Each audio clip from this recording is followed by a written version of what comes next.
মহিলা সাহাবী এসেছেন, এসে নবীজিকে বলছেন, ইয়া রাসূলুল্লাহ তাহিরনি, আমাকে পবিত্র করুন, আমি একটা অন্যায় করেছি, আমি বিশাল একটা অন্যায় করেছি। নবী সাল্লাল্লাহু আলাইহি ওয়াসাল্লাম বলছেন, কি করেছো তুমি? তখন সে বলছে, আমি জিনা করেছি। নবী সাল্লাল্লাহু আলাইহি ওয়াসাল্লাম বলছেন, বাসায় যাও, বাসায় গিয়ে আল্লাহর কাছে তওবা করো, আল্লাহ পাক মাফ করে দেবেন। নবীজি এটাকে হাইড করতে যাচ্ছেন, কারণ কি, যখন আপনি কেস আদালতে নিয়ে যাবেন তখন তো উপায় নাই, আপনাকে তো বিচার করতেই হবে। তুমি বাসায় ফিরে যাও, তওবা করো, আল্লাহ মাফ করে দিবেন। সে মহিলা নাছরবান্দা, না আমার বিচার করে দেন, আমার বিচার করে দেন, পরকালে আমি শাস্তি পেতে চাই না, দুনিয়াতে আমার বিচার করে দেন। নবী সাল্লাল্লাহু আলাইহি ওয়াসাল্লাম বলছে, তুমি কি গর্ভবতী হয়েছো? হ্যাঁ, জেনার কারণে আমি গর্ভবতী হয়ে গেছি। এরকম হচ্ছে না এখন, ওই যে অ্যাবর্শন করছে না, ওই যে ক্লিনিকে গিয়ে, এটাও ট্রেন্ড হয়ে গেছে, হইল, সমস্যা কোথায়? কি এমন হয়েছে? আমার কি কেরিয়ার নষ্ট হয়ে গেছে? ফ্যামিনিস্ট নোংরা মেয়ে কোথাকার। তারপরে এই মেয়ে বলছে, হ্যাঁ আমি গর্ভবতী হয়েছি ইয়া রাসূলুল্লাহ। নবী সাল্লাল্লাহু আলাইহি ওয়াসাল্লাম বলছেন, বাসায় ফিরে যাও, সন্তান যখন খালাস হবে তারপরে এসে বিচার করে দেবে। 9 থেকে 10 মাস সে এই সন্তানকে গর্ভে ধরলো, ধরার পরে সন্তান যখন খালাস হয়ে গেল, সে নবীর কাছে এসে সন্তান কোলে নিয়ে, নবজাতক, ইয়া রাসূলুল্লাহ সাল্লাল্লাহু আলাইহি ওয়াসাল্লাম দরুদ পড়বেন, আমাকে পবিত্র করে দিন, আমার সন্তান হয়ে গেছে। নবী সাল্লাল্লাহু আলাইহি ওয়াসাল্লাম বলছেন, সন্তান কি দুধ খাচ্ছেন? হ্যাঁ, দুধ খাচ্ছে। তাহলে তুমি তাকে দুধ পান করাও। কত বছর দুধ পান করাতে হয়? 2 বছর। 2 বছর দুধ পান করাও, দুধ পান করা শেষ হবে, তারপরে এসে তোমার বিচার করে দেবো।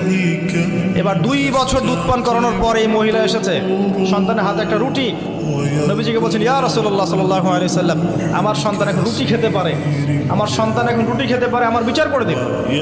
তখন নবী সাল্লাল্লাহু আলাইহি ওয়াসাল্লাম বলছেন, সাহাবীরা, তোমাদের মধ্যে কেউ কি আছো এই সন্তানের দায়িত্ব নিবে? একজন আনসার সাহাবী বলছেন, আমি দায়িত্ব নিব। তখন এই আনসার সাহাবীর কোলে নবী সাল্লাল্লাহু আলাইহি ওয়াসাল্লাম এই বাচ্চাকে তুলে দিলেন। তুলে দেওয়ার পর খালিদ বিন ওয়ালিদ রাদিয়াল্লাহু আনহু অন্য সাহাবীদেরকে বললেন, যাও এই মহিলাকে নিয়ে যাও, কোমর পর্যন্ত গেড়ে দিয়ে রজম করে হত্যা করো। এবার এই মহিলাকে নিয়ে যাওয়া হচ্ছে, একটা কথা বানিয়ে বলছি না, আপনার আলেম ওলামা যারা আছেন জিজ্ঞাসা করবেন কওমি মাদ্রাসা। এই মহিলাকে নিয়ে যাওয়া হচ্ছে, মহিলাকে পাথর নিক্ষেপ করা হচ্ছে। পাথর নিক্ষেপ করার মধ্যে খালিদ বিন ওয়ালিদ রাদিয়াল্লাহু আনহুর পাথরও ছিল। খালিদ বিন ওয়ালিদ রাদিয়াল্লাহু আনহু নাম শুনেছেন না? বীর সাহাবী, তিনি পাথর নিক্ষেপ করেছেন একটা। এই পাথরের আঘাতে ওই মহিলার কোন একটা জায়গায় লেগেছে, গায়ের লেগে রক্ত বের হয়ে গেছে, রক্তের ছিটাটা তার গায়ের এই যে কাপড় এসে পড়েছে। কাপড় এসে পড়ার সাথে সাথে খালিদ বিন ওয়ালিদ রাদিয়াল্লাহু আনহু বলছেন, ছি ছি ছি ছি, আমার গায়ের মধ্যে এরকম নোংরা ব্যভিচারী মহিলার রক্ত পড়লো, এরকম একটা তাচ্ছিল্যের কথা বলছে। তখন নবী সাল্লাল্লাহু আলাইহি ওয়াসাল্লাম বলছেন, হে খালিদ তুমি থামো, হে খালিদ তুমি চুপ করো, তুমি জানো এই মহিলা এই 2 বছরে 3 বছরে এত তওবা করেছে আল্লাহর কাছে, এই সমস্ত তওবা যদি মদিনাবাসীর মধ্যে বন্টন করে দেওয়া হয় তবুও কম হয়ে যাবে। আর আমি এখন দেখছি মহিলা জান্নাতে সাঁতার কাটছে।